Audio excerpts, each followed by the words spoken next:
The lecture hall held its breath. 30 graduate students sat frozen pens hovering above notebooks, eyes darting between the blackboard and the woman who commanded the room with the precision of a general. Professor Catherine Sterling stood beside her room, one manicured finger pointing toward a man in navy coveralls who had just committed the unthinkable sin of speaking during her demonstration. "Get out." The words landed like a gavel, sharp and final. Her voice carried the kind of authority that came from years of being right, from publications and journals most people couldn't pronounce, from certificates that lined her office walls like trophies in a hunter's lodge. Her heels clicked against the floor as she took a step forwards, designer leather against polished wood, a sound that punctuated her displeasure. "Don't pretend you understand this, janitor." Jamal Washington's hands froze on his cleaning cart. The squeak of its wheels, which had been a barely noticeable background hum moments before, now seemed deafening in the silence. Every eye in the room burned into his back. He could feel the weight of their stares, could sense the smirks forming on faces that belonged to people who paid $65,000 per year for the privilege of sitting in this room learning from this woman breathing this rarefied air. Sterling turned back to her blackboard, dismissing him with the gesture. The complex equations she had been working through still covered the surface in elegant chalk strokes, mathematical symbols that danced across the black expanse like a language most people would never speak. Behind her, mounted on the wall in matching frames, her PhD certificates gleamed under the fluorescent lights. Harvard, MIT, Cambridge. Each one a testament to intellectual superiority, each one a barrier between people like her and people like him. But Jamal didn't move toward the door. Instead, something pulled him forward. His dark eyes scanned the proof on the board, following the logical progression of symbols and equations with an intensity that made Sterling pause mid-gesture, her hand hovering near the eraser. For just a moment, her confident smile faltered. Something in his expression didn't match the uniform he wore, didn't fit the role she had assigned him in her mental hierarchy of human worth. "Actually, Professor," his voice cut through the silence, quiet but clear, carrying a weight that made several students sit up straighter. Sterling turned slowly, her eyebrows arching in that particular way she had perfected over years of dealing with presumptuous undergraduates who thought they knew better than their betters. "There's an error in your third line." The room exploded. Whispers erupted from every corner, a cascade of shocked murmurs that built into a wave of disbelief. A few students laughed, short barking sounds that were more nervous than amused. Someone in the back dropped a pen, and the clatter seemed impossibly loud. Sterling's face went through a fascinating progression of emotions in the span of 3 seconds: shock, anger, dismissal, and finally a cold, calculating contempt that settled over her features like frost. This is where the story truly begins, though none of them knew it yet. This is where everything Catherine Sterling believed about intelligence, about merit, about the natural order of the world would begin its slow, inexorable collapse. This is where Jamal Washington would start the journey from invisible to unavoidable. But to understand how they arrived at this moment, how a mathematics professor and a janitor came to stand on opposite sides of a chasm built from prejudice and pride, we need to go back. We need to go back 3 days. 3 days earlier, Whitmore University sprawled across 200 acres of New England perfection, all red brick and ivy-covered walls, marble columns and manicured lawns that cost more to maintain than most people earned in a year. In early October, the campus transformed into a postcard of American academic excellence. Maple trees blazed orange and gold, their leaves drifting down onto walkways, where students in expensive casual wear strolled between classes, discussing Kant and Keynesian economics over coffee that cost $8 per cup. The architecture spoke of history and permanence. Buildings that had stood for over a century housed departments where professors pursued knowledge with the kind of focused intensity that required isolation from the mundane concerns of ordinary life. Libraries with reading rooms paneled in oak laboratories equipped with equipment that represented the cutting edge of scientific research, lecture halls with acoustics designed to carry a professor's voice to every corner without electronic amplification. But beneath this surface of intellectual pursuit ran a current of hierarchy as rigid as any medieval court. Students arrived in September already sorted by their family names, their high school pedigrees, their ability to write checks that wouldn't bounce. Faculty members competed for publication counts and grant money for corner offices, and endowed chairs for the respective colleagues who measured worth in citations and conferences. And below both groups, largely invisible to the people whose lives they maintained, worked the staff. Security guards, cafeteria workers, groundskeepers, janitors. The natural order, some called it. The way things had always been the way they were meant to be.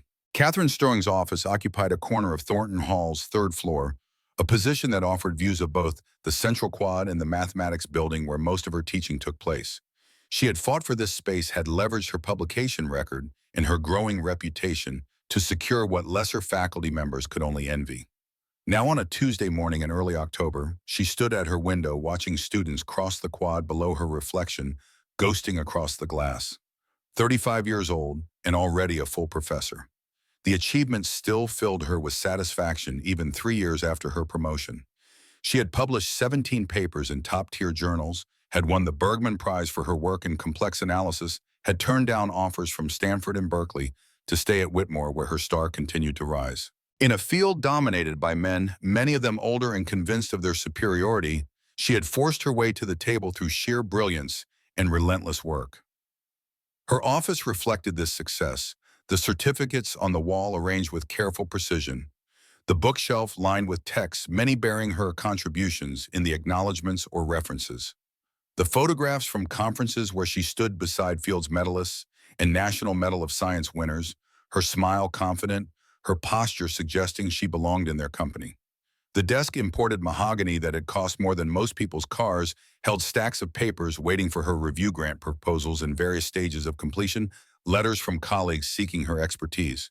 She had earned every inch of this space, had sacrificed relationships, sleep, health to climb this mountain, had endured professors who assumed she was a secretary, not a colleague, had sat through seminars where her questions were dismissed until a man repeated them verbatim, 5 minutes later to nods of approval, had published under her initials for her first 3 papers because reviewers were more generous when they assumed K. Sterling was a man. But she had won, had proven herself undeniable, had built walls of credentials so high that no one could question her place among the intellectual elite. Her phone buzzed, a text from Marcus Webb, her boyfriend of 8 months, a fellow mathematician currently teaching at Harvard. Their relationship had begun at a conference in Princeton, 2 brilliant minds recognizing each other across a crowded reception, engaging in the kind of intellectual flirtation that led first to drinks, then to his hotel room, then to a weekend in Vermont where they had discussed topology and differential equations between sessions of increasingly athletic sex. Marcus understood her in ways no one else could. Understood the drive that made her check email at midnight, the anxiety that came with submitting papers for peer review, the particular satisfaction of proving a theorem that had resisted solution for months. He shared her background, her education, her assumption that intelligence required the right pedigree. Dinner Friday. His text read, "Colleague from Cambridge visiting. Would love your insights." She typed back, "Absolutely.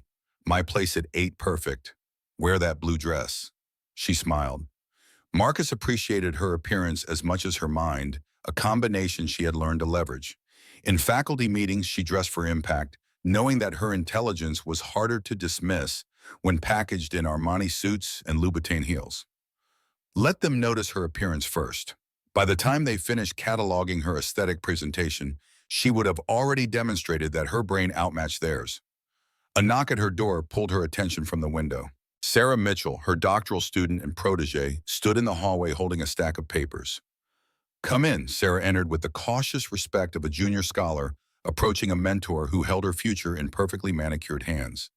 26 years old, MIT undergraduate degree, published twice already, Sarah represented exactly the kind of student Sterling enjoyed cultivating.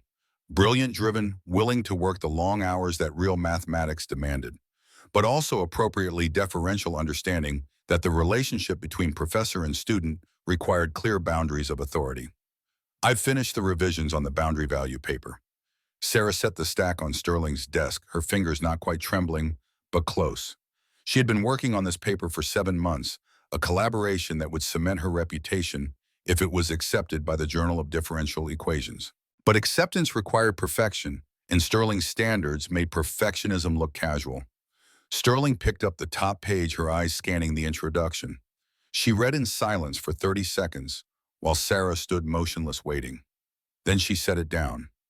Better. The section on existence proofs is much clearer, but your lemma on page 12 still needs work.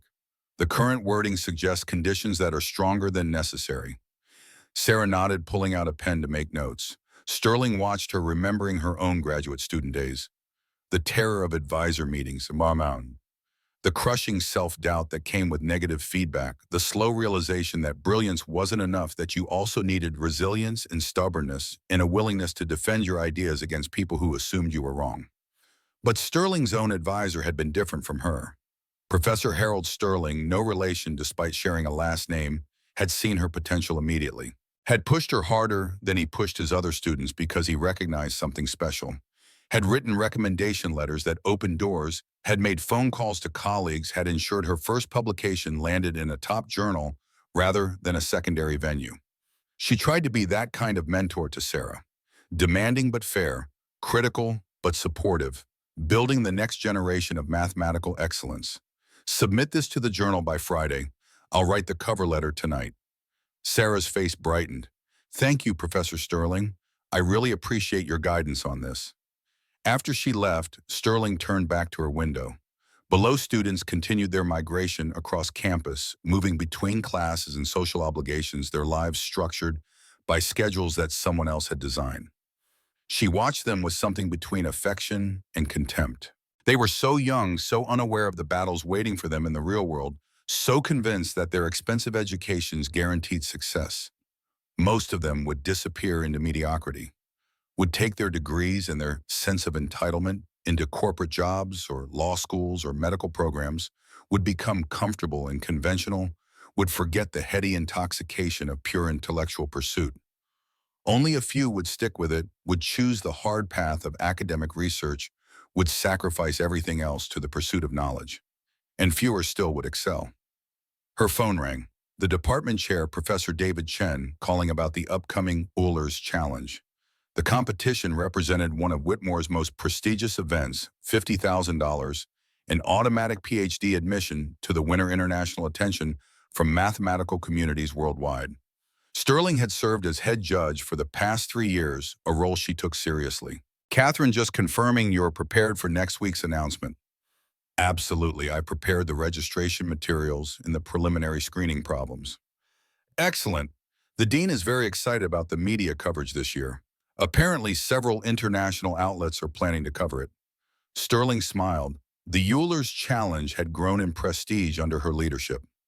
She had raised the difficulty level, had implemented rigorous screening to ensure only serious candidates competed, had turned it into a genuine test of mathematical maturity rather than a glorified puzzle contest.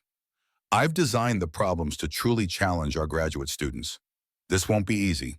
That's what we want, intellectual rigor, Whitmore standards. After the call ended, Sterling pulled out her notes for the competition. The problems she had selected represented the pinnacle of graduate-level mathematics: complex analysis, differential, topology, functional analysis. Each round would eliminate candidates who lacked the depth of knowledge that came only from years of formal training. She believed absolutely in the validity of this approach. Mathematics wasn't something you could pick up casually, couldn't master through enthusiasm or natural talent alone. It required systematic education, careful progression through prerequisite knowledge, guidance from experts who had traveled the path before you. The idea that someone could bypass this process, could simply intuit their way to mathematical sophistication, was romantic nonsense that served no one. Her own journey had proven this. Years of careful study building on previous years of study, undergraduate coursework leading to graduate seminars, leading to qualifying exams, leading to dissertation research. Each stage preparing her for the next, each building the foundation that made her current work possible. There were no shortcuts.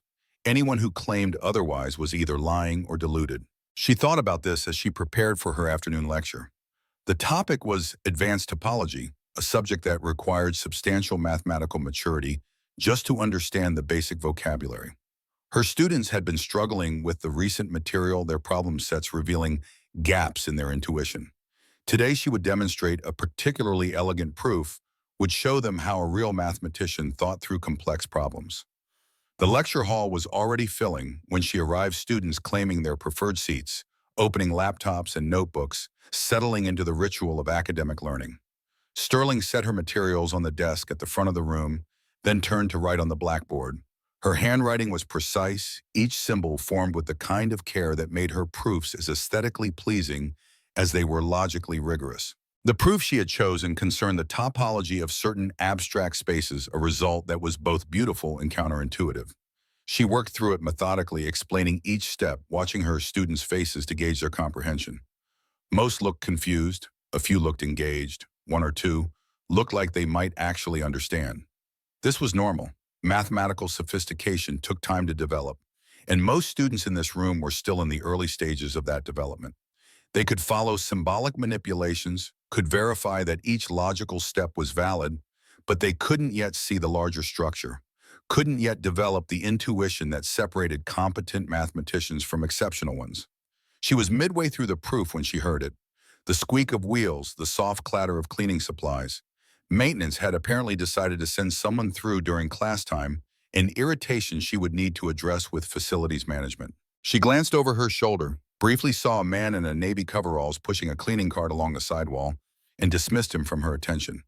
But something made her pause. The man had stopped moving. Instead, he stood near the back corner, his attention fixed on the blackboard.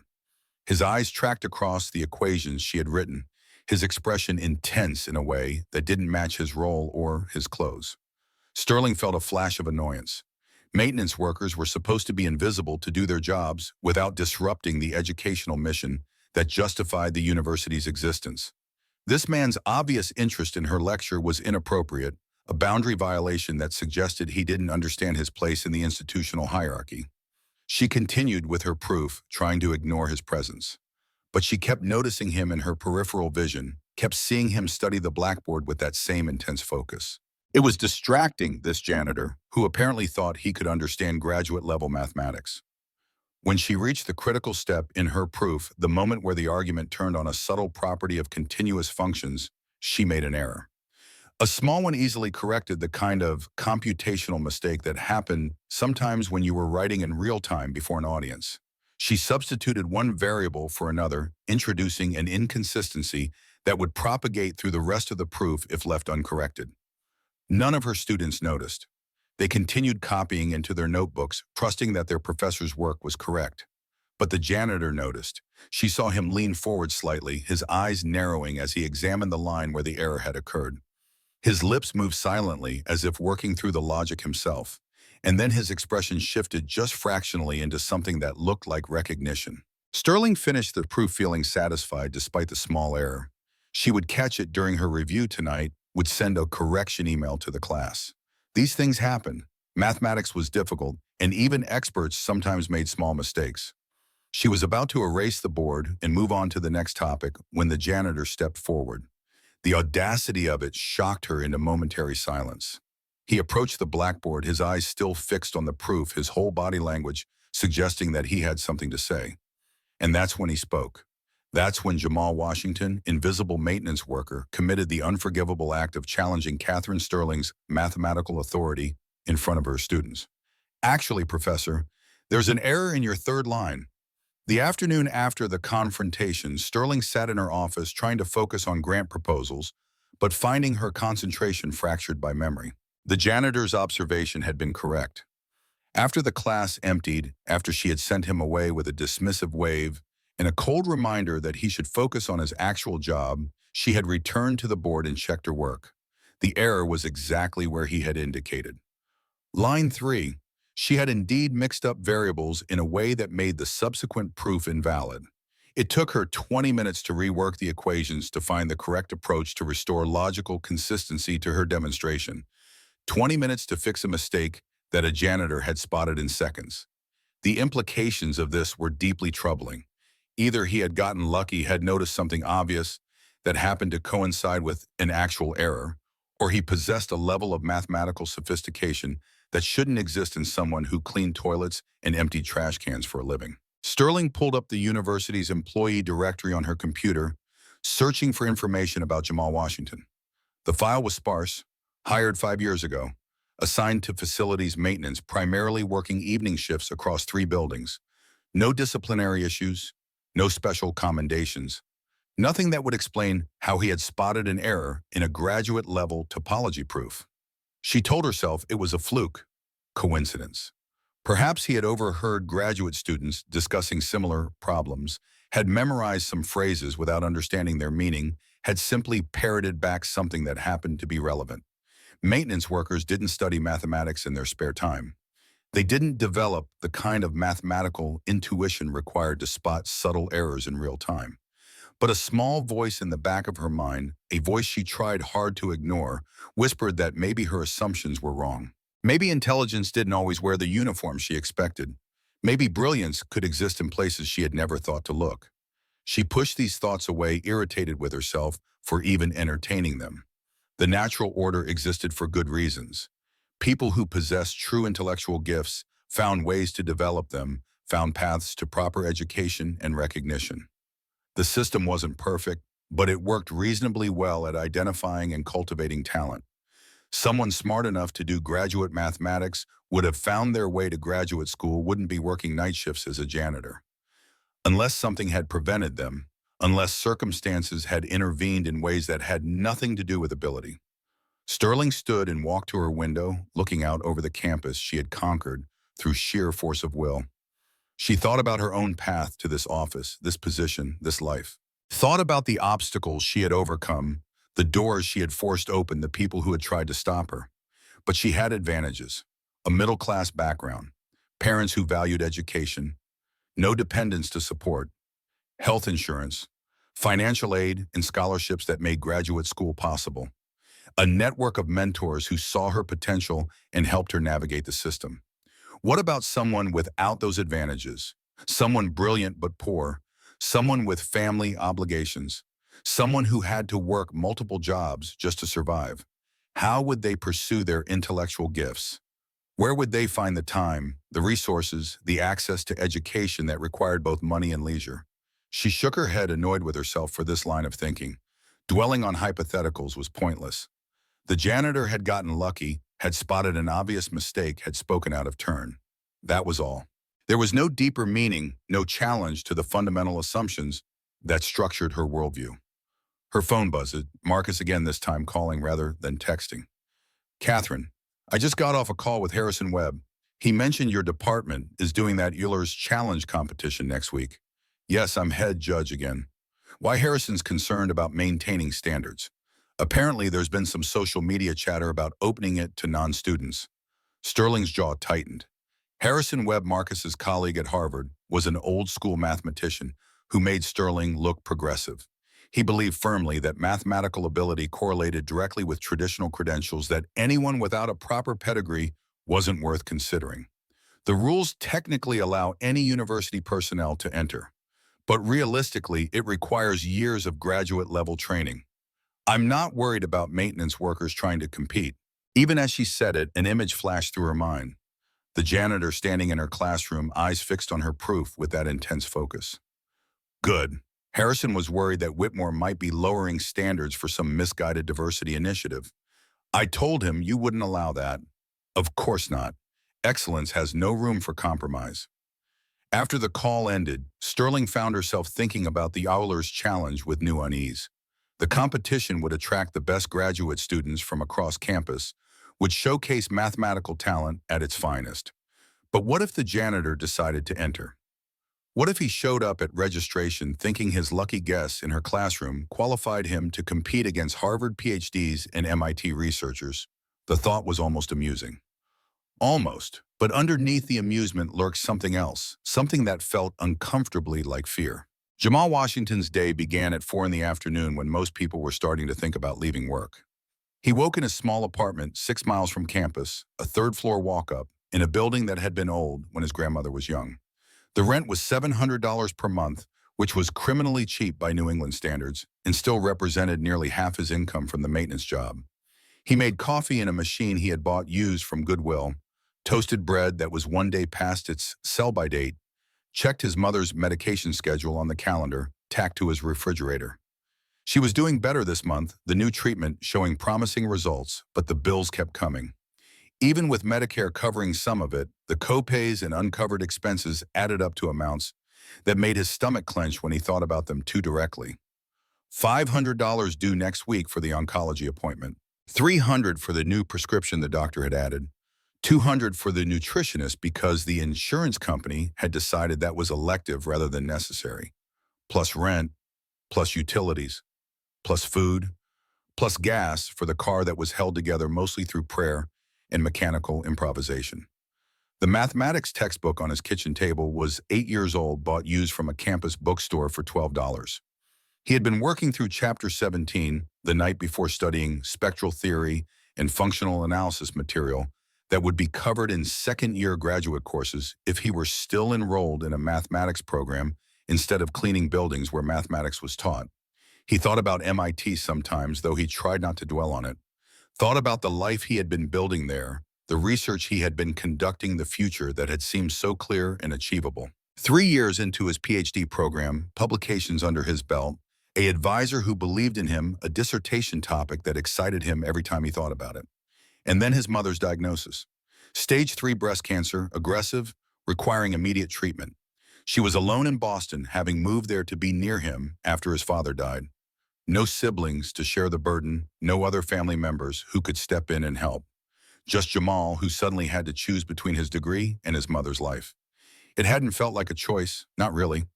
He had taken a leave of absence, intending to return once her treatment was finished. But treatment had complications, had led to more treatment, had required his constant presence in ways that made maintaining a graduate school schedule impossible. His advisor, Dr. Elena Rodriguez, had understood, had told him the program would be waiting when he was ready to return, had written recommendations for temporary jobs that might sustain him while he figured things out. But temporary had become semi-permanent, and semi-permanent had drifted toward permanent. His mother's cancer had gone into remission, then returned, then gone into remission again. The cycle of treatment and recovery and fear and hope had stretched from months into years. And somewhere in that stretch, the path back to MIT had become overgrown with obstacles that seemed increasingly insurmountable. He still studied, couldn't not study really. Mathematics had been part of his identity for so long that abandoning it felt like amputating a limb. He worked through textbooks in the hours between his 3 jobs, solved problems in notebooks he kept hidden behind cleaning supplies in his locker, thought through proofs while he mopped floors and emptied trash cans in buildings where people pursued the kind of research he should have been doing. The irony wasn't lost on him. He cleaned the mathematics building at Whitmore, wiped down chalkboards, where professors wrote equations he could solve in his sleep, emptied trash cans filled with failed problem sets from students who had access to resources he could only dream about. He was invisible to them, human furniture no more noteworthy than the desks they sat in or the lights that illuminated their work. Usually he accepted this invisibility, welcomed it even. It allowed him to exist in the mathematics building without explanation, to observe lectures during his cleaning rounds, to see how other people approach problems and prove theorems. He had learned to appreciate the privilege of being ignored, the freedom that came from being dismissed as intellectually irrelevant. But sometimes the injustice of it burned in his chest like acid. Like today, sitting in his apartment reading about spectral theory in a textbook, while students who didn't care half as much as he did attended seminars and asked questions and built careers. Like yesterday when that Professor Sterling had looked at him like he was something unpleasant, tracked in on someone's shoe, had told him to get out of her classroom as if his very presence contaminated the space. He had noticed her error immediately, couldn't help noticing it. His mind worked that way, spotting patterns and inconsistencies automatically, a cognitive reflex he couldn't turn off even if he wanted to.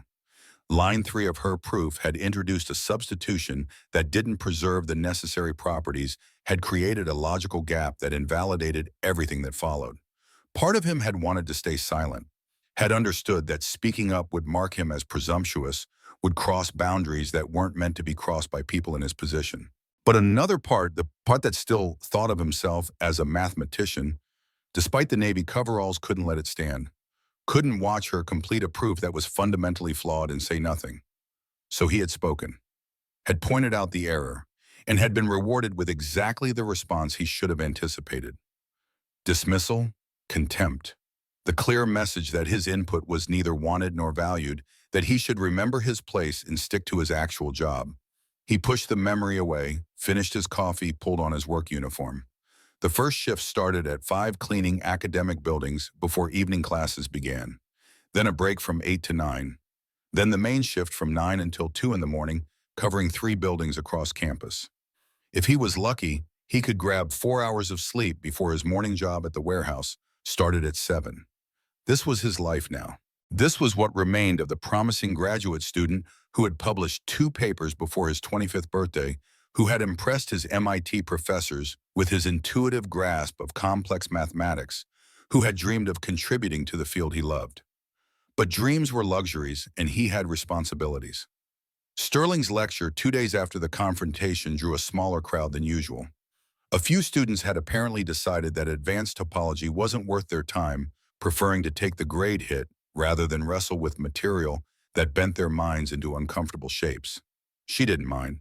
The students who remained were the serious ones, the ones who might actually contribute something meaningful to mathematics if they stuck with it long enough. She worked through a proof about compact spaces, her chalk moving across the blackboard, with the confidence of someone who had taught this material a dozen times. The logic unfolded cleanly, each step, building naturally on the previous one, the whole structure, elegant in its completeness.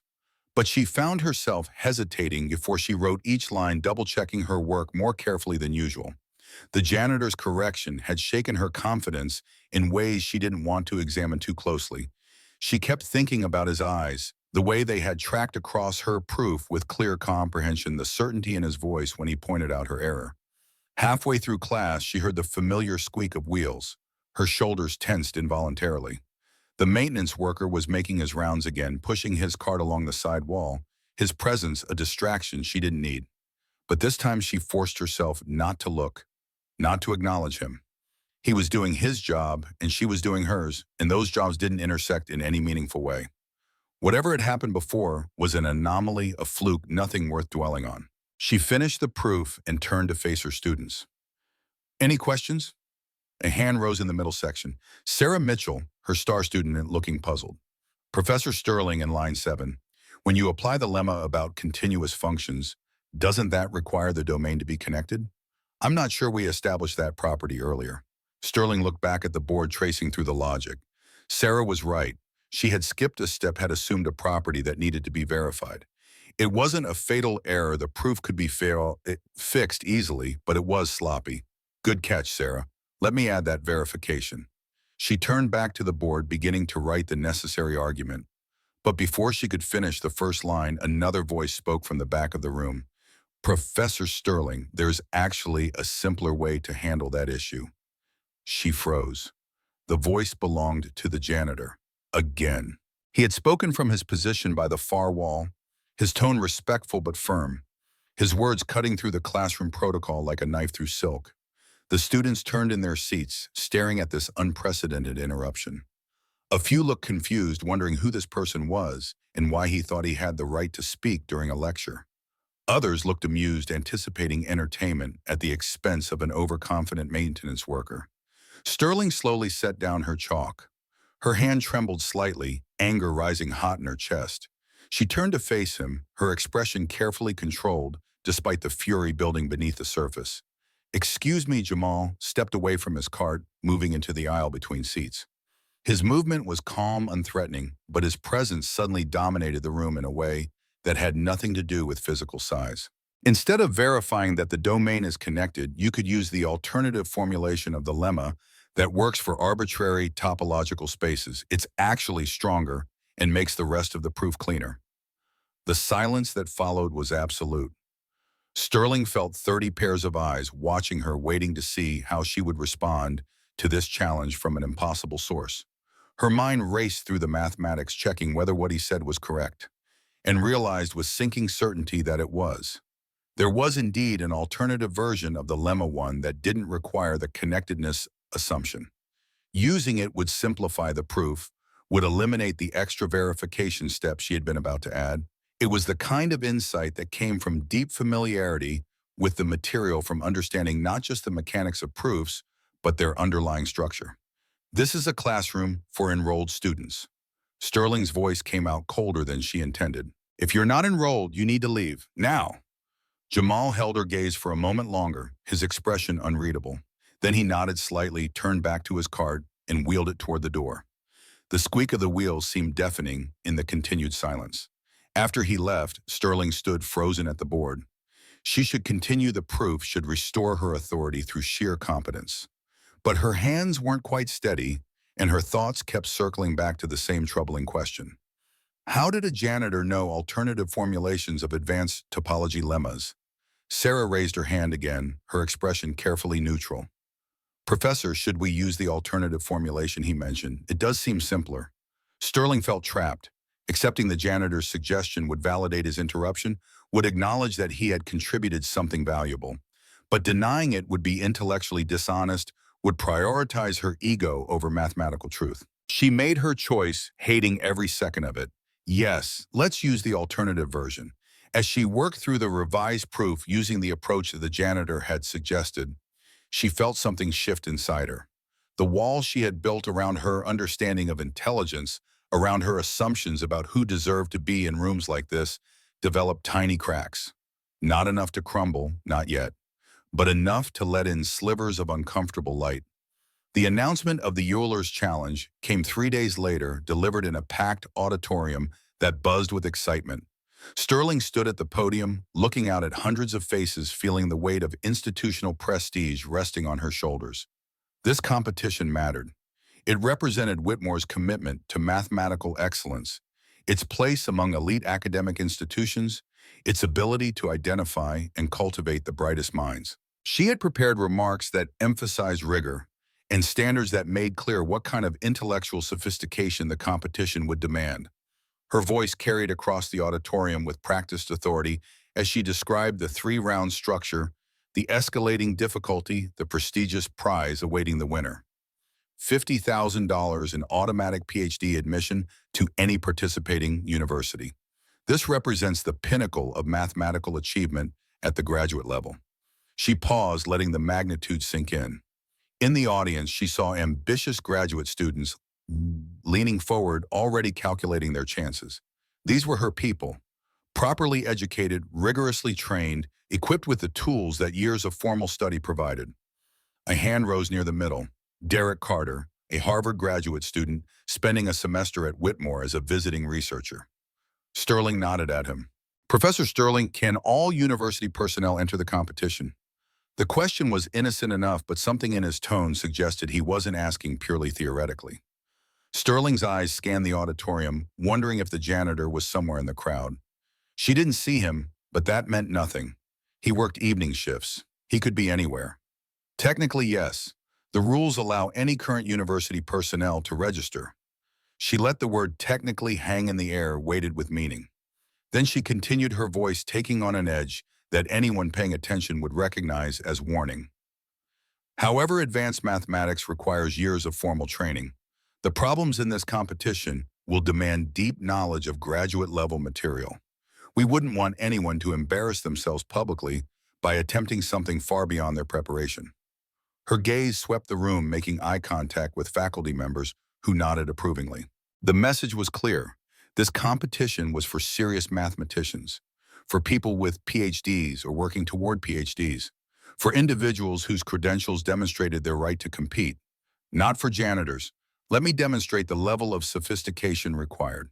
She turned to the large blackboard behind the podium and wrote out an integration problem. It looked relatively straightforward at first glance, a definite integral of a function involving trigonometric expressions.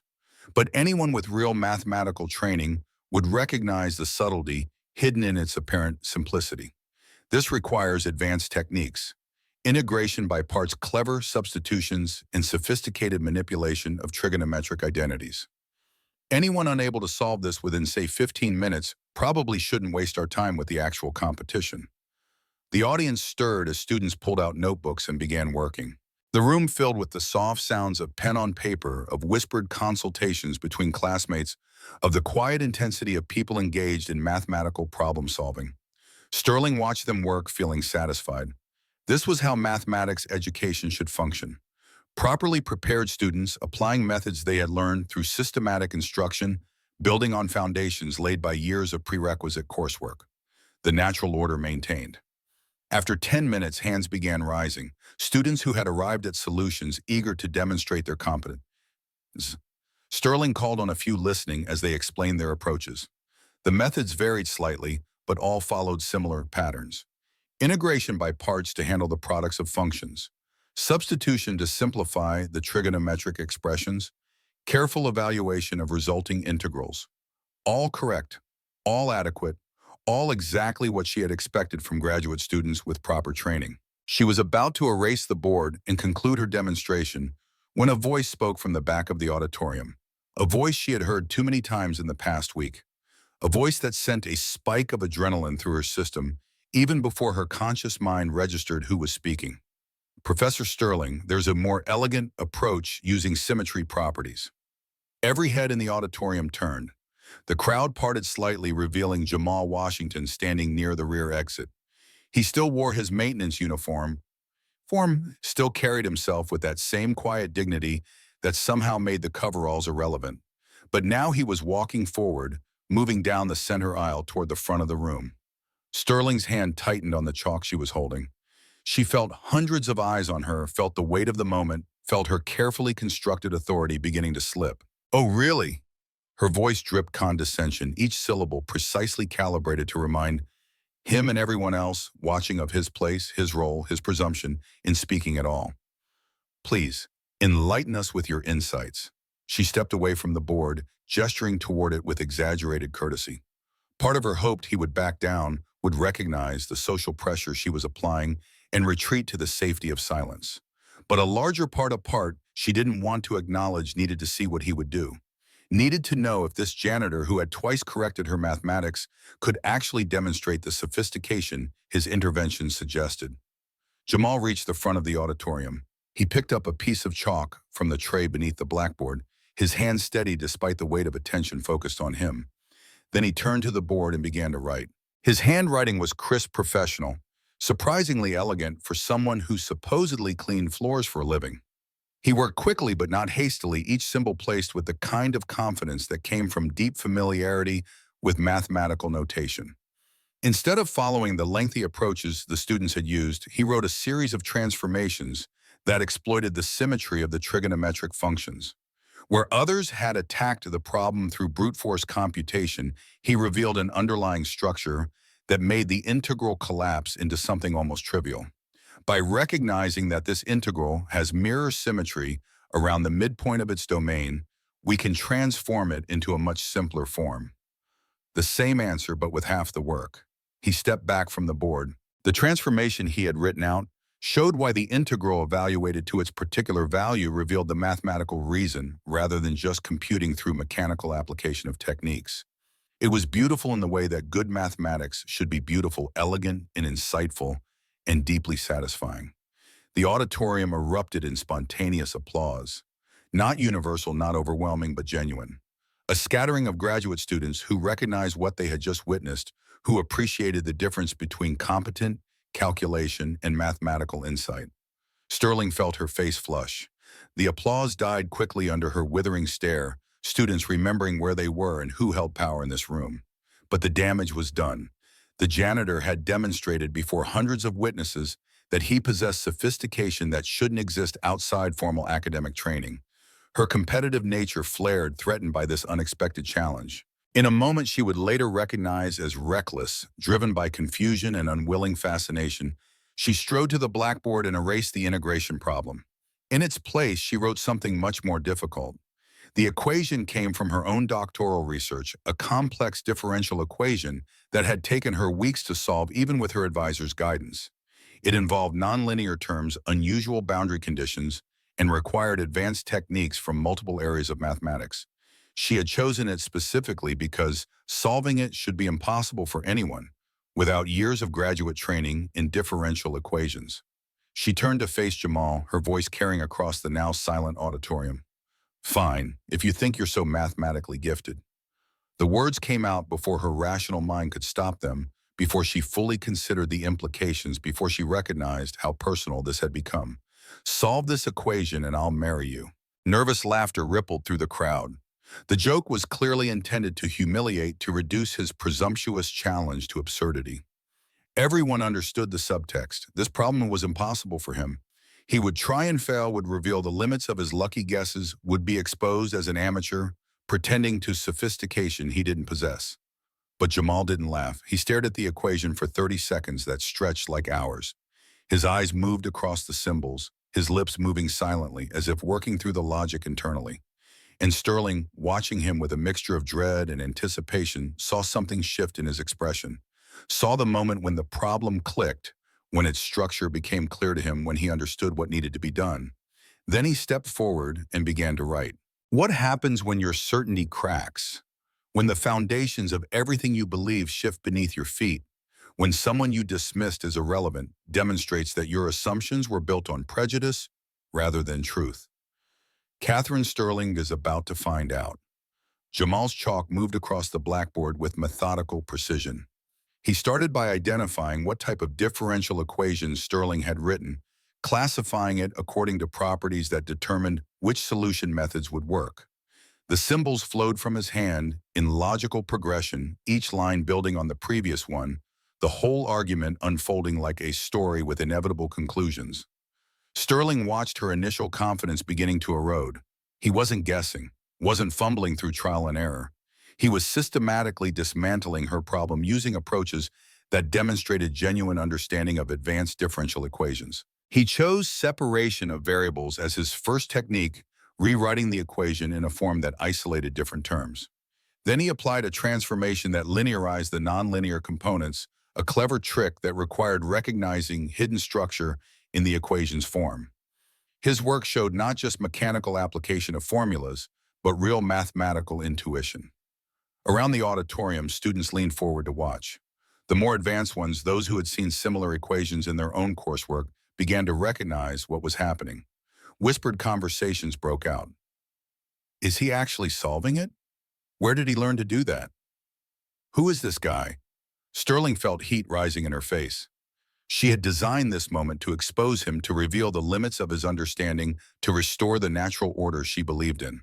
Instead, she was watching him demonstrate sophistication that matched or exceeded her graduate students. After 4 minutes, he had produced a complete solution. Not just an answer, but a full derivation showing every step, explaining every technique, making clear why the approach worked. He set down the chalk and turned to face her. Professor Sterling, the solution checks out. Would you like me to verify the boundary conditions? His voice was quiet, respectful even. There was no triumph in his tone, no smugness, no attempt to humiliate her the way she had tried to humiliate him. Just straightforward presentation of mathematical truth, offered without malice or agenda. The auditorium had gone completely silent. Hundreds of people held their breath, waiting to see how Sterling would respond. She stepped forward, moving to the blackboard, her mind still struggling to process what she was seeing. She checked his work line by line. Every step was correct. Every logical leap was justified. Every technique was applied appropriately. The solution matched her own research, exactly arrived at through methods that demonstrated deep comprehension rather than rote memorization. Lucky guess. Her voice came out lacking its usual confidence, the words hollow even as she spoke them. She was grasping for explanations that would preserve her worldview, that would explain away what had just happened without forcing her to reconsider fundamental assumptions. One problem doesn't prove mathematical maturity. Anyone can memorize techniques without understanding theory. But even as she said it, she knew it was false. No one memorized this. The approach he had used required understanding relationships between different areas of mathematics, required the ability to recognize which tools would work in which situations, required years of experience solving similar problems. A voice spoke from the side of the auditorium. Dr. Elena Rodriguez, visiting from Stanford as a guest lecturer for the semester. Sterling had met her once at a conference, had been impressed by her research and her reputation. Rodriguez stood now, her expression thoughtful. That was quite impressive, Mr. Washington. Jamal Washington. Mr. Washington, your method was both rigorous and insightful. That's not something one picks up casually. Sterling's jaw tightened. Having another professor praise the janitor in public in front of students and colleagues threatened everything she had built her career on. Her authority, her expertise, her right to judge who belonged in mathematical spaces. "Since you're so confident, Mr. Washington," Sterling's voice carried barely controlled frustration, each word sharp with an edge she usually reserved for incompetent students. "I officially invite you to enter the Euler's Challenge. But when you fail publicly, remember I tried to spare you the embarrassment." The gauntlet was thrown, the battle lines drawn. In that moment, standing in front of hundreds of witnesses, Catherine Sterling committed herself to a course of action that would transform both their lives in ways neither could predict. Jamal held her gaze for a long moment. Then he nodded once, a simple gesture that somehow conveyed both acceptance and understanding of everything riding on this competition. "I'll register tomorrow." He turned and walked back up the aisle, leaving his cleaning cart forgotten near the side wall. The crowd parted to let him through, students staring at him with new eyes, seeing him for the first time as something other than invisible maintenance staff. Sterling stood alone at the front of the auditorium, next to the blackboard covered in equations that proved her wrong. Her carefully constructed world was beginning to crack small fissures, spreading through the foundation of her assumptions. She didn't know it yet, but those cracks would soon become canyons. That evening, alone in her office, Sterling sat in darkness, looking out over the campus. The lights of academic buildings glowed against the night sky, each window representing someone pursuing knowledge, someone contributing to the great human endeavor of understanding the world through systematic inquiry. She had built her life around the belief that this pursuit required structure, required institutions and credentials and systematic training, required the kind of rigorous education that only formal programs could provide. The idea that someone could bypass all of this, could achieve genuine mathematical sophistication through sheer determination and talent, threatened the legitimacy of everything she had worked for. If Jamal Washington could master graduate mathematics while working as a janitor, what did that say about the value of her Harvard PhD? What did it mean about the years she had spent in seminars and qualifying exams? If brilliance could emerge from anywhere from anyone regardless of their access to elite institutions, then what separated her from the people she had dismissed as intellectually inferior? Her phone buzzed. "Marcus calling from Harvard.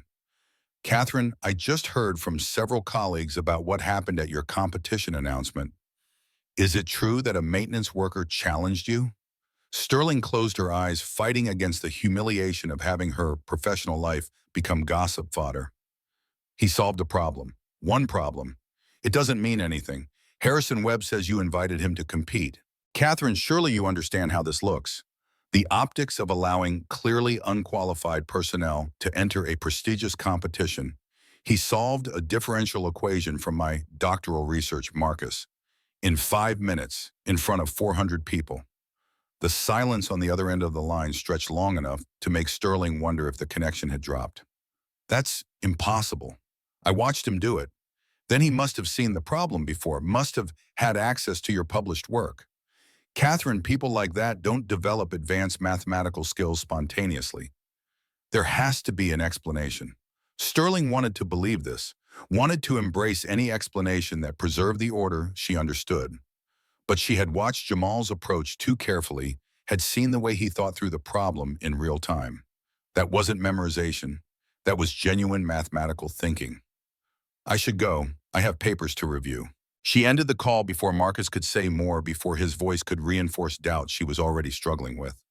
Then she opened her laptop and searched for Jamal Washington online, looking for any information that might explain his abilities. She found nothing. No academic publications, no university records beyond his employment file, no trace of mathematical training anywhere in the digital record. He existed in the databases as a maintenance worker, nothing more. His past before Whitmore was essentially blank. The mystery deepened her frustration. She needed an explanation, needed something that would make sense of what she had witnessed. But every avenue she explored led nowhere, left her with more questions than answers. Finally, exhausted and confused, she shut down her computer and prepared to leave. But before she did, she pulled out her notes for the Euler's Challenge and began revising her plans. The problems she had originally selected were difficult, certainly designed to challenge strong graduate students. But they weren't difficult enough. Not anymore. Not when she needed to prove a point, needed to expose the limits of self-education and natural talent. She began designing new problems pulling from the most technical areas of mathematics she knew: complex analysis, differential topology, functional analysis. Each problem carefully crafted to require the kind of specialized knowledge that came only from years of formal graduate training. If Jamal Washington wanted to compete with properly educated mathematicians, she would give him exactly the challenge he had asked for. And when he failed, when he revealed that his lucky guesses couldn't substitute for systematic education, the natural order would be restored. She worked late into the night, her office the only lit window in the mathematics building, in designing problems that would separate authentic mathematical maturity from enthusiastic amateurism. Each equation she wrote felt like a fortification, a barrier that would protect the world she understood from the chaos of unpredictable brilliance. But even as she worked, a small voice whispered in the back of her mind, what if he succeeds? What if his solutions to these problems are as elegant and insightful as his previous work? What if everything you believe about intelligence and education and merit is wrong? She pushed the voice away, focusing on the mathematics. Numbers didn't lie. Equations didn't have agendas. The competition would reveal truth regardless of what she wanted that truth to be.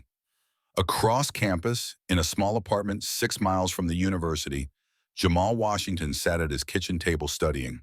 He had worked his evening shift, had cleaned 3 buildings, had finished at 2 in the morning. Now, instead of sleeping, he was preparing for a competition that could change everything. The medical bills sat in a pile next to his textbooks, a reminder of why this mattered. $50,000 could transform his mother's treatment, could provide access to experimental therapies that insurance wouldn't cover, could buy time and hope and possibility. But more than money was at stake. He had spent 5 years invisible, had accepted his relegation to the margins of the mathematical world, had made peace with the sacrifice his mother's illness required. But Sterling's challenge had awakened something in him that had been dormant, something that remembered what it felt like to be recognized for his mind rather than dismissed for his uniform. He wanted this. Wanted to prove that his years of solitary study had value, that the sacrifice of his MIT degree hadn't destroyed his potential, that brilliance could survive even in the most inhospitable circumstances. But he knew what he was up against. Sterling would design problems specifically to defeat him, would use every advantage her position and credentials provided. She would make the competition as difficult as possible, would create barriers designed to require exactly the kind of resources and training he didn't have. He would have to be better than good, would have to be exceptional, would have to demonstrate the kind of mathematical insight that transcended formal education. The question was whether 5 years of cleaning floors had dulled his edge, whether the time away from formal mathematics had cost him the fluency he once possessed. There was only one way to find out. He opened his textbook and began to study his small lamp, the only light in the apartment, working problems while the rest of the city slept. Two people separated by every imaginable barrier of class and circumstance, preparing for a confrontation that would force both to reconsider everything they thought they knew about intelligence and about worth, about the distance between human beings who should have been equals, but had been sorted by systems neither fully understood. The Euler's challenge would be their battlefield. But the real contest was already underway, fought in offices and apartments, in assumptions and doubts, in the space between what the world told them was possible and what their collision was about to reveal. Registration for the Euler's challenge opened on a Wednesday morning that felt like any other until it didn't. The mathematics department's administrative office expected perhaps 20 applicants, maybe 30, if word had spread beyond the usual graduate student networks. Instead, by 9:30, a line stretched down the hallway and around the corner, filled with curious onlookers as much as serious candidates. Jamal arrived during his lunch break from the warehouse job, still wearing steel-toed boots and a shirt with the company logo embroidered above the pocket. The stairs followed him down the corridor, whispers trailing in his wake like smoke. He recognized the pattern by now, had lived with it for 5 years. Invisible until he did something that made invisibility impossible, then suddenly hypervisible in ways that felt like exposure rather than recognition. The registration form was simple enough: name, university affiliation, educational background. His pen hovered over that last field, uncertain how much truth to reveal. Eventually, he wrote some graduate coursework and left it vague, unwilling to explain MIT, or Dr. Rodriguez, or the life he had abandoned to sit beside hospital beds and hold his mother's hand through chemotherapy. Sterling conducted the preliminary screening personally, an unusual choice for a department head, but one that made perfect sense given what was at stake.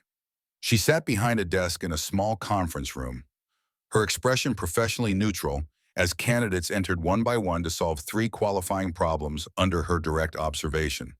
The first 11 candidates were exactly what she expected.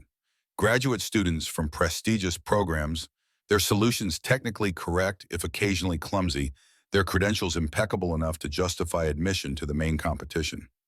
Then Jamal entered, and the temperature in the room seemed to drop several degrees. She handed him the problem sheet without comment, her eyes challenging him to prove the auditorium incident hadn't been luck. The three problems escalated in difficulty, designed to expose gaps in informal education. But as Jamal worked through them at the whiteboard, provided something unexpected happened. For the first problem, while other candidates had worked through lengthy calculations to find a function's maximum value, under constraints, Jamal used geometric reasoning. He drew a simple diagram showing two curves touching at a single point, the solution visible in the relationship between their shapes. The answer emerged from visual intuition rather than algebraic manipulation. Sterling found herself leaning forward despite her determination to remain detached. His approach was elegant in ways that revealed deep understanding, the kind that came from seeing mathematics as interconnected ideas rather than isolated techniques. The second problem involved a special matrix with unusual properties. Graduate students had worked through complex formulas, setting up and solving systems of equations. Jamal stared at the matrix for perhaps 30 seconds, then wrote down the answer directly. He had recognized a pattern in its structure, had seen a relationship that made computation unnecessary. When I look at this matrix, the symmetry tells me everything I need to know. His voice was quiet, almost apologetic, as if understanding things quickly was something to feel guilty about. Sterling made notes on her evaluation form with sharp, angry strokes. The third problem was a famous historical question about infinite series, something that had challenged mathematicians for centuries before being solved by the great Leonhard Euler himself. Most candidates attempted various advanced techniques they had learned in coursework, applying modern tools to attack an old problem. Jamal did something different. He explained Euler's original approach from the 18th century, demonstrating not just mathematical ability, but historical knowledge that suggested extensive self-directed study. His explanation made the classical method feel fresh, relevant, connected to modern mathematics in ways that honored the past while illuminating the present. Sterling set down her pen when he finished. The three solutions weren't just correct. They were consistently more elegant than those produced by PhD candidates from Harvard and MIT, revealing a depth of mathematical maturity that shouldn't exist outside formal training. All candidates pass. Her announcement came out clipped, professional, betraying none of the turmoil underneath. But alone after the last applicant left, she sat in the empty conference room, staring at Jamal's solutions until the cleaning staff arrived for evening rounds. The internet discovered the story that night. Someone in the auditorium had recorded video of Jamal solving Sterling's differential equation, had posted it with the caption, "Janitor School's Math Professor." The clip went viral, with frightening speed racking up 1 million views in 6 hours, spawning reaction videos and think pieces and Twitter threads that dissected every element of the confrontation. By morning, Janitor Genius was trending internationally. News outlets picked up the story, framing it as feel-good inspiration or damning indictment of educational inequality, depending on their editorial stance. Sterling's email inbox filled with messages ranging from supportive to vicious, her professional reputation suddenly entangled with larger cultural conversations about merit and access. But the real explosion came during round one of the actual competition, held 3 days later in the same auditorium where everything had started. 1,200 people packed the space with overflow crowds watching on screens set up in adjacent buildings. The live stream audience had grown to 40,000 numbers that shocked university administrators who had expected modest local interest. The elimination problem appeared on the main screen, deceptively simple in its phrasing. Prove that the sum of the first n odd numbers always equals n squared. Most contestants attacked it with formal mathematical proofs, writing elaborate logical arguments, using induction or algebraic manipulation. They followed prescribed academic methods, their solutions textbook perfect examples of how graduate students approach problems. Sarah Mitchell's proof was particularly polished, each line, following inexorably from the previous one, the whole argument rigorous and complete. Derek Carter's approach used slightly different techniques, but arrived at the same conclusion through equally valid reasoning. The other contestants produced similar work, all technically correct, all demonstrating competence. Then Jamal's turn came to present his solution. He walked to the main whiteboard carrying colored chalk, and instead of writing equations, he began drawing dots. The pattern emerged quickly. One dot for the first odd number. Three more dots arranged around it to make a 2 by 2 square for the sum of the first two odd numbers. Five more dots extending the pattern to create a 3 by 3 square. The visual proof was instant and beautiful, something anyone in the audience could understand regardless of mathematical training. Look at how the odd numbers build perfect squares naturally. His voice carried clearly through the microphone, calm and certain. Each dot represented one unit, and the pattern showed visually what equations could only describe abstractly. Adding odd numbers created larger and larger perfect squares through geometric growth that was immediately obvious once you saw it. The audience reaction was electric. People who had struggled with mathematics their entire lives suddenly understood a fundamental truth that had always seemed opaque. The live stream chat exploded with comments from viewers worldwide experiencing genuine mathematical insight for the first time. De Rodriguez stood and applauded, her professional reserve breaking under the weight of authentic admiration. This level of mathematical communication, this ability to make complex ideas accessible without sacrificing rigor, was vanishingly rare. Absolutely brilliant. That's real mathematical insight, not just mechanical computation. Sterling's jaw clenched so hard it hurt. Visual proofs were perfectly valid mathematics. She knew that intellectually. But watching the audience respond to Jamal's presentation with such enthusiasm felt like betrayal, as if they were rewarding simplicity over sophistication. Mr. Washington's approach is creative. Her voice carried an edge sharp enough to cut. But advanced mathematics requires more than pictures. Real mathematical theory demands rigorous formal methods. The dismissive tone fooled no one. Everyone watching understood she felt threatened, could see the fear beneath her professional facade. And the more she tried to minimize his achievement, the more her insecurity became apparent to millions of observers. All 12 contestants advanced to the semifinals, but the energy clearly favored Jamal's innovative solution over mechanical textbook approaches. During the break, social media erupted with renewed intensity. Art students began creating variations on his visual proof, turning mathematics into aesthetic objects. Teachers shared the video in classrooms, using it to help students who had always felt excluded from mathematical understanding.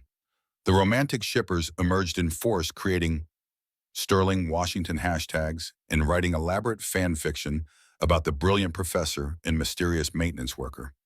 The tension between them was obvious even to casual observers, the kind of charged dynamic that suggested either hatred or attraction, or possibly both simultaneously.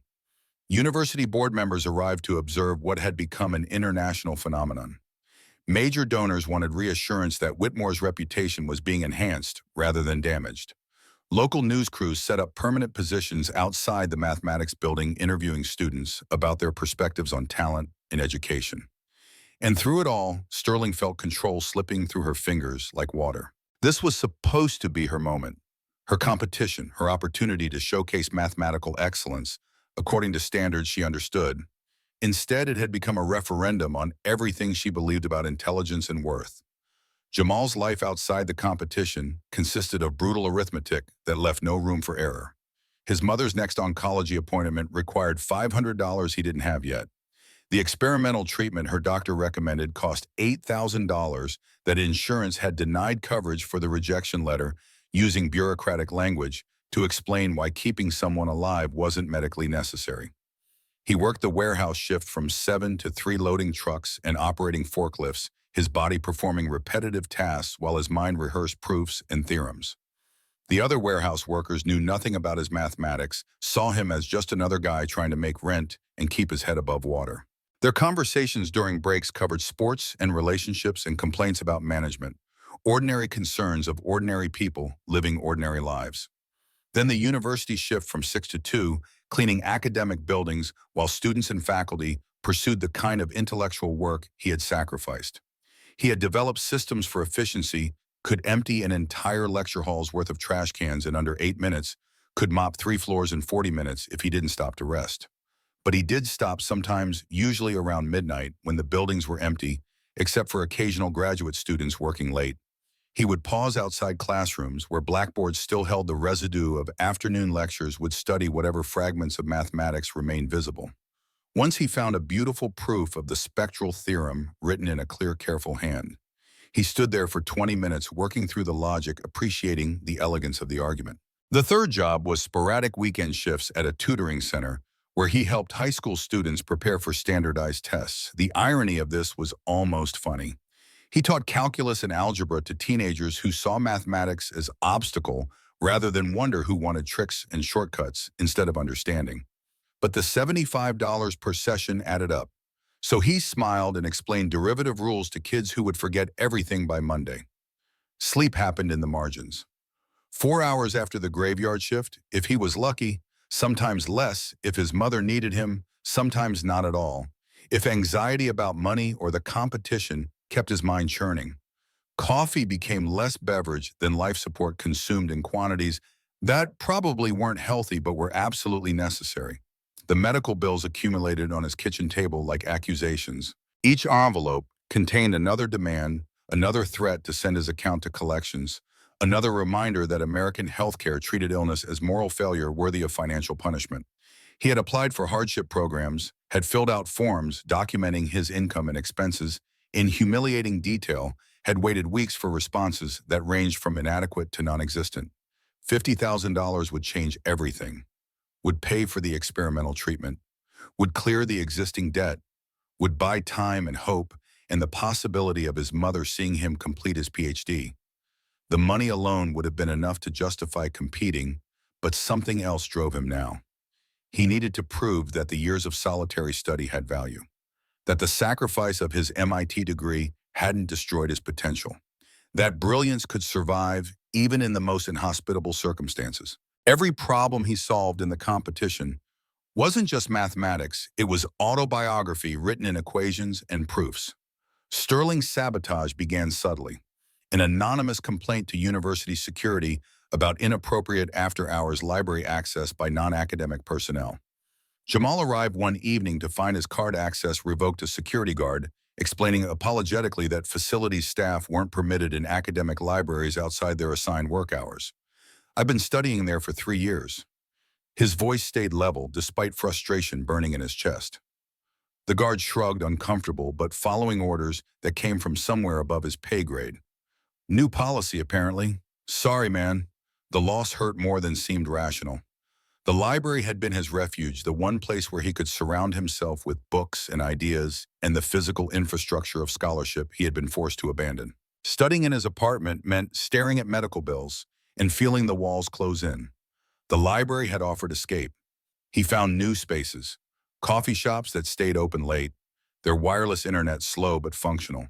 The break room at the warehouse during lunch, his textbooks hidden inside sports magazines so coworkers wouldn't ask questions. Even his car, sometimes parked under streetlights in empty lots, reading until his eyes burned and his neck cramped from the awkward angle. The media attacks came next, coordinated through channels that gave Sterling plausible deniability while serving her interests perfectly. Dr. Harrison Webb, her boyfriend's Harvard colleague, published an editorial questioning whether someone without proper qualifications belonged in serious mathematical discourse. This publicity stunt damages the integrity of higher education. Mathematical competence requires systematic training, not amateur theatrics.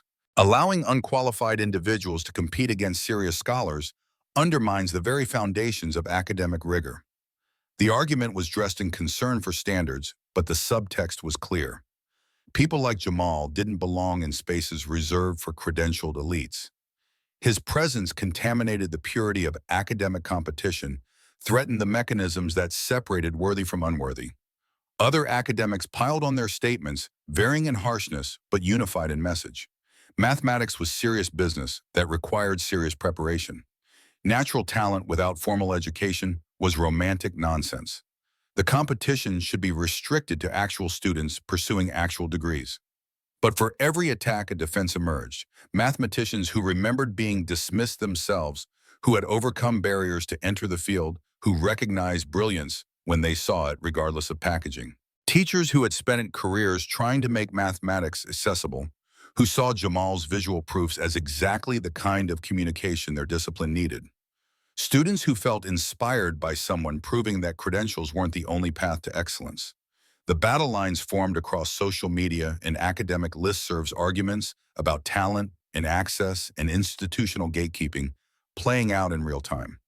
Whitmore's communications department scrambled to manage messaging, trying to position the university as both rigorous and inclusive, both demanding excellence and celebrating underdog stories.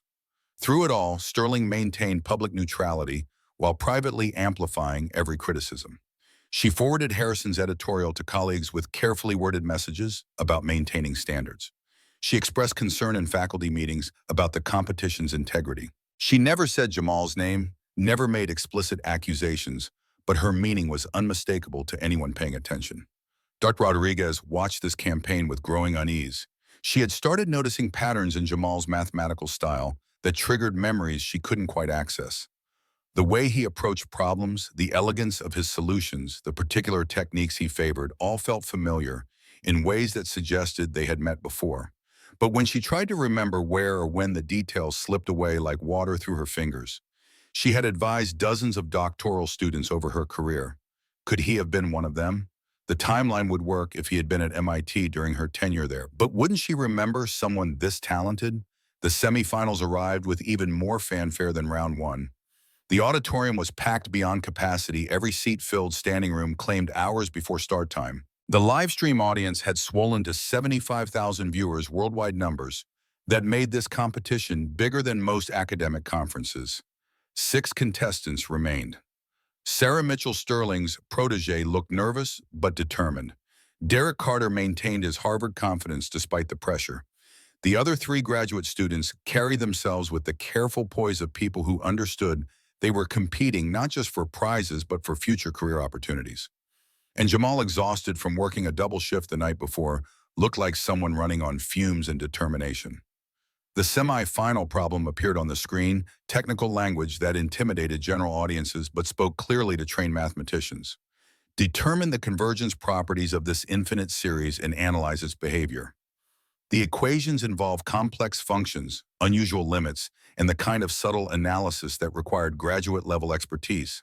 Most contestants applied memorized formulas, working through mechanical procedures they had learned in coursework.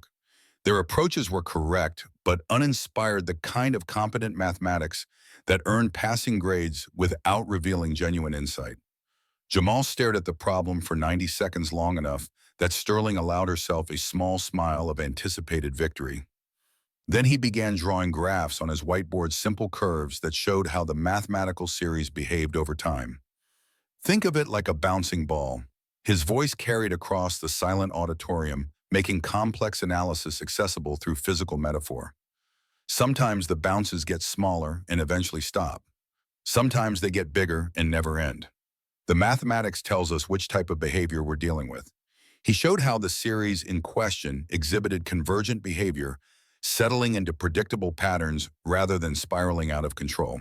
His explanation made graduate-level material comprehensible to ordinary people while remaining completely rigorous. The auditorium erupted in applause that continued until Dr. Rodriguez stood and joined in, her face shining with something between admiration and dawning recognition. When she spoke, her voice carried unusual emotion. Extraordinary. This demonstrates the deepest possible understanding of mathematical principles. He's not just solving problems, he's revealing the beauty hidden within complex theory.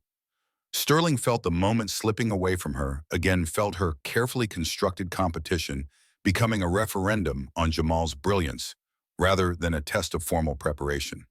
The anger and frustration and unwilling attraction all tangled together in her chest until she could barely breathe. The results came swiftly. 3 contestants remained for the championship round: Sarah Mitchell, Derek Carter, and Jamal Washington.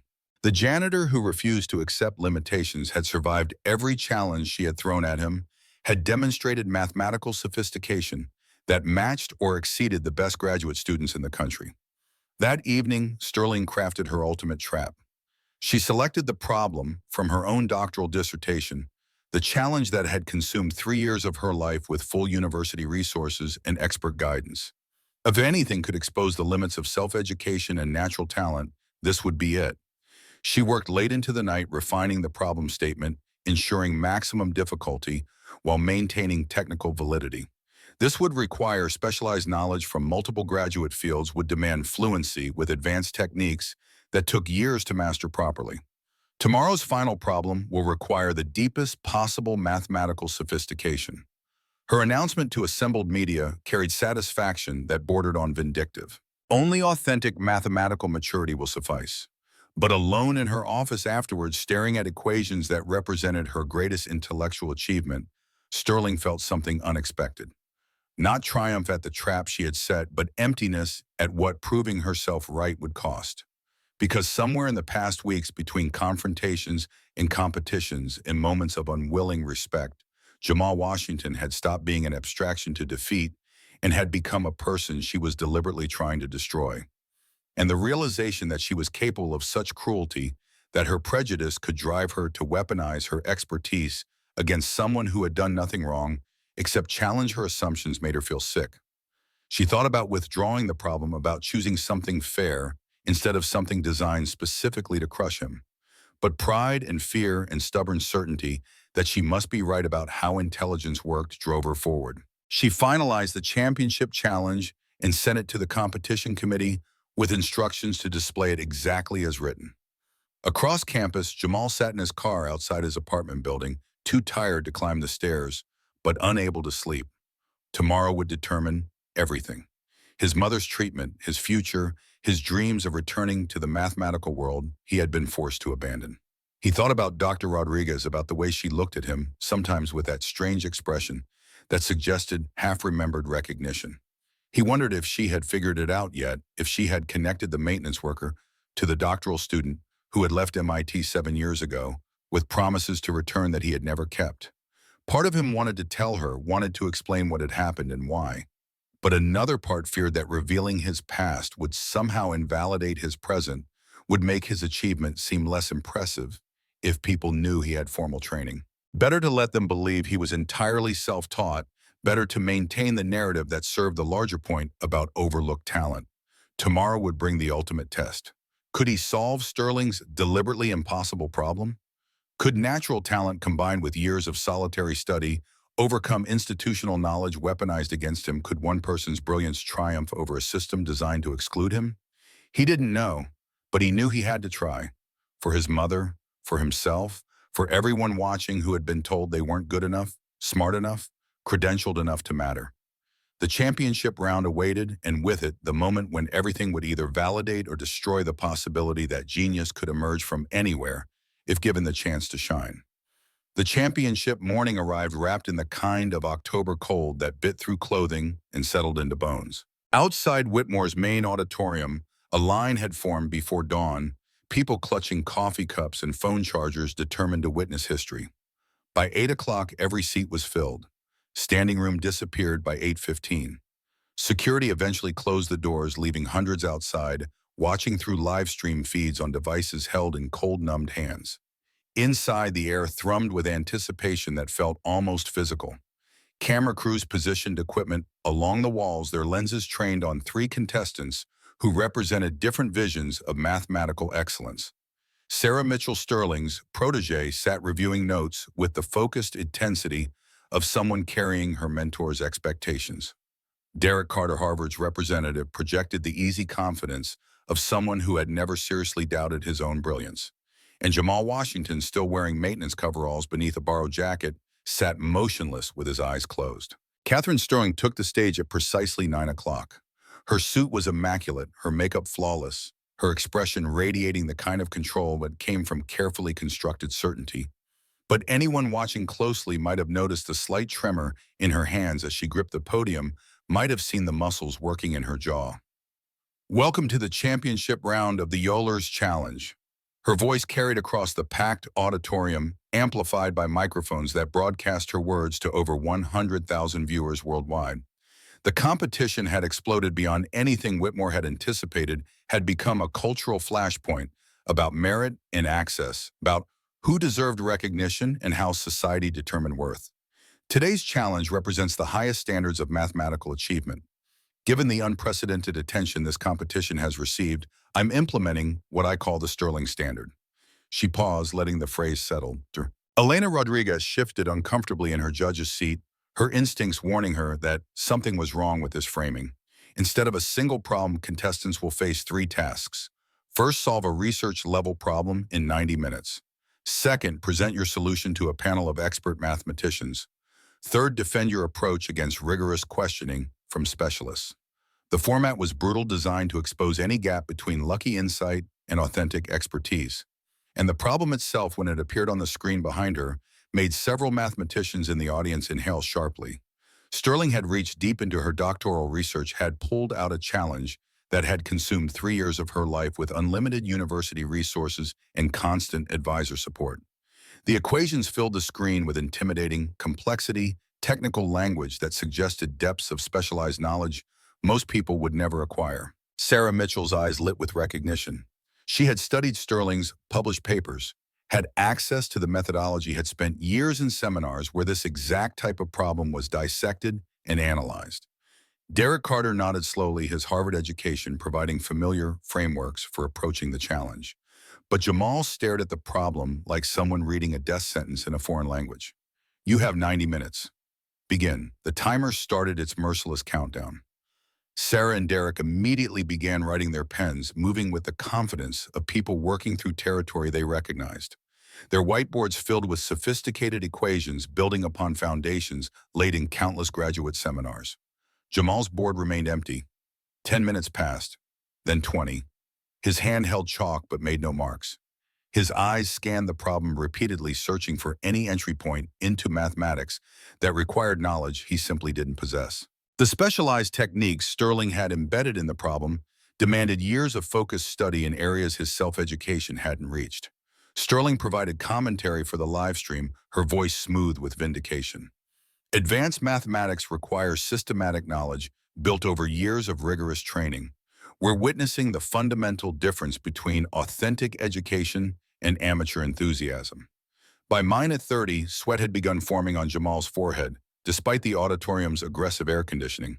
He had attempted 4 different approaches, each one collapsing under the weight of gaps in his knowledge. The specialized mathematical physics Sterling had chosen required familiarity with frameworks he had only encountered in passing theories he understood conceptually, but couldn't manipulate with the fluency real expertise demanded. The live stream chat filled with comments that ranged from sympathetic to cruel. This is painful to watch. He's completely lost. Sterling was right about needing proper credentials. The janitor narrative is over. At minute 45, Jamal made a critical error. Attempting to apply a theorem he had read about but never fully mastered, he introduced a logical gap that invalidated everything he had painstakingly constructed. He stood motionless, staring at the equations that mocked his inadequacy with their false promise. Sterling's voice cut through his despair like a scalpel designed for maximum damage. Perhaps we should allow struggling participants to withdraw with dignity rather than continue this painful display. The suggestion landed with devastating precision. News cameras zoomed closer, capturing the exact moment when unshakable confidence shattered into visible defeat.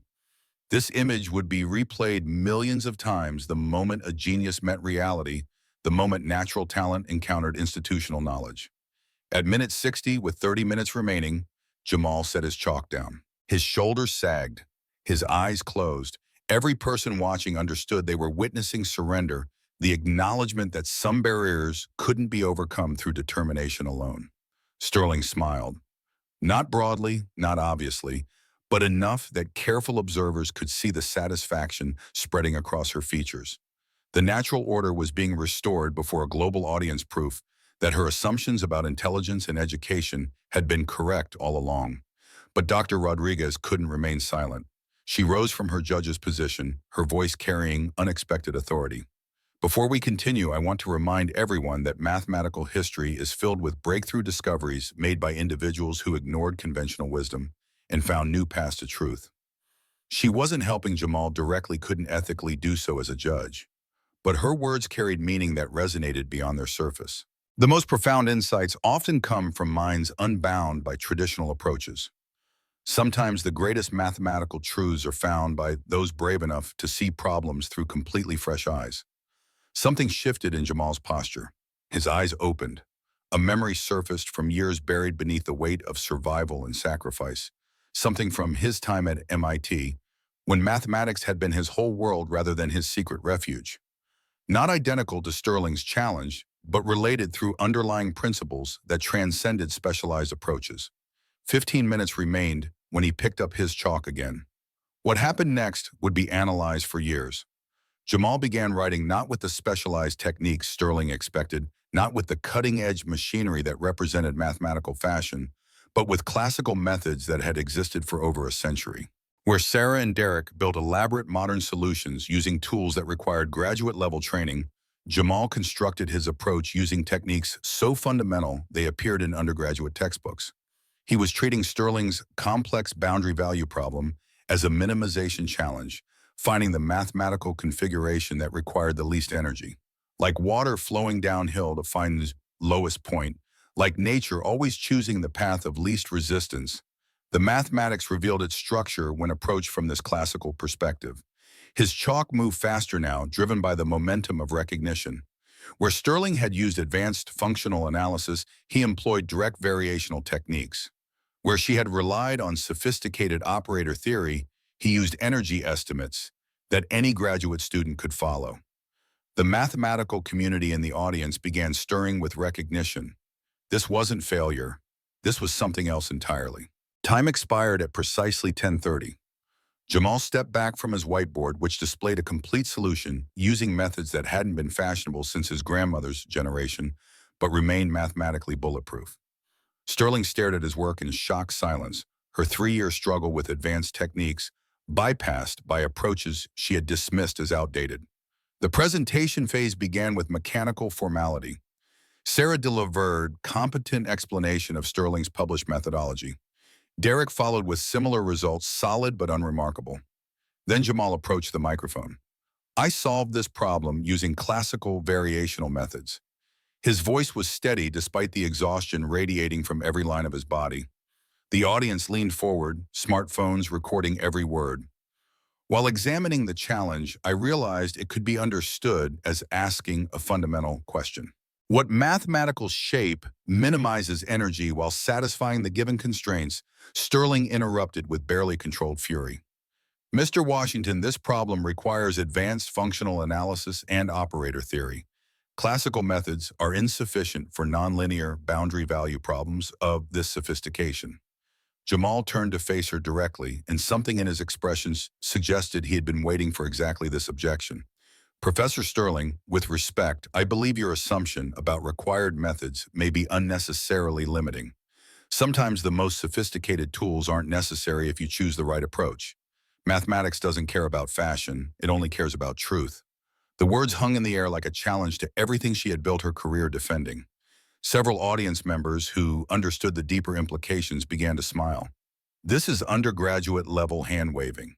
Sterling's composure was fracturing in real time. Where's the rigor? Where's the advanced analysis that separates real mathematicians from enthusiasts? Dr. Rodriguez stood abruptly, her movements silencing the rising murmurs. Actually, Catherine, I'd like to verify Mr. Washington's approach myself. The next 15 minutes felt suspended in amber. Rodriguez and 2 other expert judges examined Jamal's proof with the kind of scrutiny usually reserved for major theorem announcements. They traced through each step, verified every logical connection, tested the boundaries of his approach. The auditorium held its collective breath while 100,000 viewers worldwide watched mathematical verification unfold in real time. Finally, Rodriguez returned to her microphone. Her expression carried the weight of someone about to change the course of multiple lives. Ladies and gentlemen, I'm pleased to announce that Mr. Washington's solution is mathematically rigorous, complete, and brilliant. He has solved a research-level problem using classical techniques in a way that illuminates the underlying structure that makes this challenge difficult. The auditorium erupted in thunderous applause. Live stream viewers exploded with celebration. Academic communities worldwide recognized they had witnessed something extraordinary, a moment when received wisdom about education and talent collided with evidence that demanded reconsideration. But Rodriguez wasn't finished. Her next words would detonate like a bomb beneath Sterling's carefully constructed reality. Throughout this competition, I've been troubled by familiar feelings about Mr. Washington's mathematical style. His approach, his insights, his elegant solutions reminded me of someone exceptional I once knew. She paused, her eyes finding Jamal among the contestants. The room fell silent again, sensing revelation approaching. I finally remembered. Jamal Washington was one of my most brilliant doctoral students at MIT 7 years ago. The shockwave rippled outward in concentric circles. Sterling's face went completely pale. Her mouth opened, but no sound emerged. The implications crashed over her like cold water drowning the assumptions she had built her identity around. Rodriguez produced official documentation that she had requested from MIT the previous evening, her suspicions finally confirmed. Mr. Washington completed all PhD coursework with highest distinction. He finished qualifying exams, passed comprehensive reviews, and was deep into dissertation research under my supervision. His record includes a 3.94 GPA in graduate coursework, 2 published papers in leading journals, an outstanding teaching assistant award, and the prestigious Sloan Research Fellowship. Each fact landed like a physical blow. Sterling had spent weeks systematically humiliating someone whose academic credentials exceeded her own, had designed problems specifically to defeat someone who had been pursuing doctoral research while she was still an undergraduate, had made a cruel marriage joke to someone more accomplished than most faculty members she respected. Mr. Washington withdrew voluntarily during his final year to care for his mother during cancer treatment. His departure was a tremendous loss to our community. The live stream exploded with shock and outrage. Viewers realized they had witnessed systematic prejudice exposing itself before the world had seen someone brilliant and accomplished dismissed based purely on appearance and employment. Universities began sending messages within minutes offering immediate readmission and full funding. But Sterling heard none of this. Her world had collapsed so completely that the noise around her became meaningless. She sat in her judge's chair staring at nothing while her carefully constructed understanding of merit and worth and intelligence disintegrated into rubble. The expert panel reached their unanimous decision with unprecedented speed. Rodriguez approached the main microphone, her voice carrying across celebration that was already building. Ladies and gentlemen, we have our winner, Jamal Washington. The standing ovation lasted 4 full minutes. Camera crews captured the moment when merit triumphed over prejudice, when someone written off as irrelevant proved undeniable. Social media platforms couldn't handle the volume of sharing the moment, spreading across digital networks faster than servers could process. Someone in the audience shouted over the celebration. "So when's the wedding, Professor Sterling?" Nervous laughter rippled through the crowd as everyone remembered her flippant marriage proposal, her cruel joke that had circled back to haunt her before cameras broadcasting to millions. But Jamal approached the microphone one final time, his exhaustion evident but his dignity intact. Mathematics brought us together today through this competition. I hope it continues to bring people together across all boundaries and assumptions about where intelligence can be found. His grace and victory made Sterling's earlier cruelty seem even more damning, not because he highlighted it, but because he chose not to. His refusal to humiliate her in return somehow made the contrast between them more stark than any accusation could have achieved. Hours later, the auditorium had emptied except for 2 people. Sterling sat alone in the front row staring at whiteboards where her worldview had been systematically dismantled. Jamal approached quietly, having showered and changed into clothes that looked new, likely purchased with advance money from the prize he had just won. Catherine. He used her first name, speaking it gently despite everything she had done. She looked up with tears tracking mascara down her cheeks. "I owe you more than an apology. I owe you recognition of who you really are, and acknowledgement of who I became in trying to destroy you." Her voice broke on the final word. The facade she had maintained for years, the armor of credentials and publications and prestige, had shattered completely. What remained was someone confronting the ugliness of her own assumptions. I let prejudice blind me to brilliance. Worse than that, I weaponized institutional power against someone I should have recognized as a colleague. I'm ashamed of every cruel word, every dismissive gesture, every moment I treated you as less than human. Jamal sat beside her on the auditorium steps, his presence gentle, despite the justified anger he could have expressed. You're not the first person to judge by appearances, but you might be the first to truly understand what you were wrong about. That matters. The silence stretched between them, heavy with implications neither was quite ready to voice, about my ridiculous marriage proposal. Sterling's cheeks burned despite the tears. Are you withdrawing the offer? Jamal smiled for the first time since the competition ended, genuine warmth replacing the careful neutrality he had maintained. Actually, if you're willing to get to know the real me, not the prejudiced professor, but the woman who just learned something profound about herself, I'd like to take you to dinner. As equals. I'd like that. I think we both have a lot to learn from each other. 6 months transformed them both in ways neither could have predicted. Jamal returned to MIT to complete his dissertation, his work even more sophisticated for the years spent outside formal academia. The perspective he had gained from cleaning floors where mathematics was taught gave him insights into making complex ideas accessible that his classmates who had never left the ivory tower couldn't match. Sterling established a scholarship program identifying overlooked talent among all university staff. She began teaching community college courses in the evenings, working with students who had been written off by systems that measured worth through narrow metrics. The humility this required, the acknowledgement of her own past blindness, made her a better educator than her earlier arrogance ever could have. Their relationship developed slowly, carefully built on mutual respect that grew into something deeper. They discovered that intellectual equals could challenge each other in ways that made both sharper, better, more complete. Their first real date involved arguing about topology over Ethiopian food for 3 hours. The conversation so animated that other diners watched with amusement. Marcus Webb had ended things within a week of the competition, unable to accept that Catherine had been wrong about something so fundamental. His loss, she decided, reflected his own limitations more than hers. Real growth required the courage to abandon positions that evidence had proven false. But their story sparked something larger than their individual transformation. Social media movements encourage people to look beyond uniforms and job titles, to recognize that brilliance existed in unexpected places.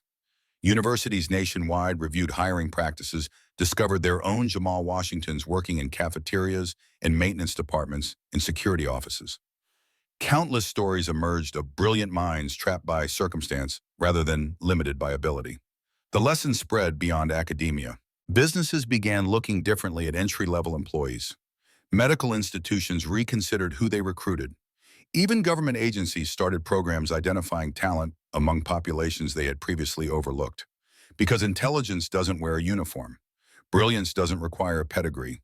Worth isn't determined by credentials or income or institutional affiliation. On a spring afternoon a year after the competition, Catherine Sterling and Jamal Washington walked across Whitmore's campus together. He wore the casual clothes of a returning PhD student. She had traded her designer suits for something more practical, more honest. They were discussing a collaborative paper, their different perspectives creating something neither could have achieved alone.